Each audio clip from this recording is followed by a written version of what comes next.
My name is Lorenzo Walton. I'm the Sail Layout Forester on the Bankhead National Forest in northern Alabama.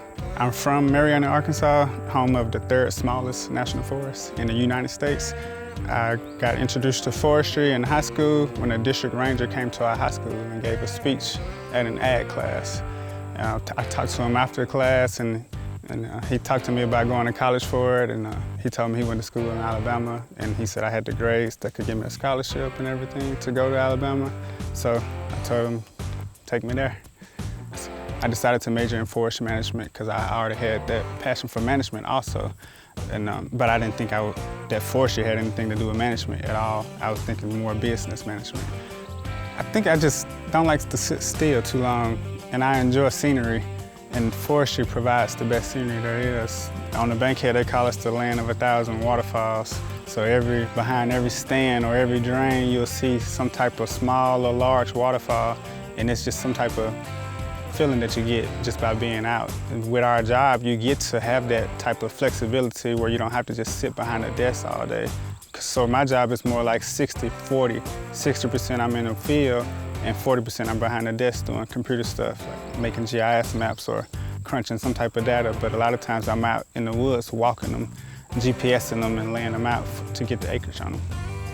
So as far as math goes, I use it tremendously, almost on an everyday basis, because not only do I come out here and lay out timber sales, which are measured in acres or in feet, and acres are transferred to square feet. You have to know all of this stuff. You have to be able to do all these conversion factors when it comes to math. You can't just depend on a calculator or a computer system. You have to know what to put into the computer system and how to make it spit out the output that you want. You have to know how to go back and cross-reference those numbers that you get, because in my case, this is government money we're talking about.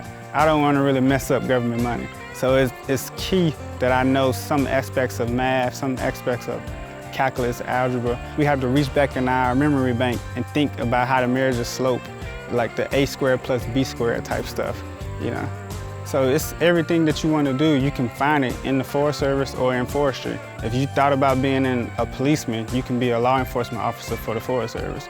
If you thought about doing anything veterinarian-wise, you can be a wildlife biologist. You know, if you thought about being a firefighter, you can be a forest management officer. It's almost everything that you can name that you're probably thinking about, I can tell you something that you can be in the Forest Service. So because there's so much flexibility working in the Forest Service, we have opportunities to do a whole lot of things outside of our normal job duties. So as far as myself, my normal job duty is to do timber sale layout, where I'm coming out in the field and laying out timbers for timber sale appraisals, but I'm also wildland fire qualified. So that gives me the opportunity to be able to go out in other states all over the country and help with wildland fire suppression. So at least once a year, and sometimes quite a few times a year, I go out to places like California, Oregon, or on the East Coast, places like Virginia and Florida, and help them with wildland fire suppression. So a lot of jobs you will get bored. And with forestry, everything's just so diverse and so flexible and so ever-changing that it's hard to get bored. It's something to do different every day. My name is Lorenzo Walton. I am 26 from Arkansas, working in northwestern Alabama for the Bankhead National Forest as a sail layout forester.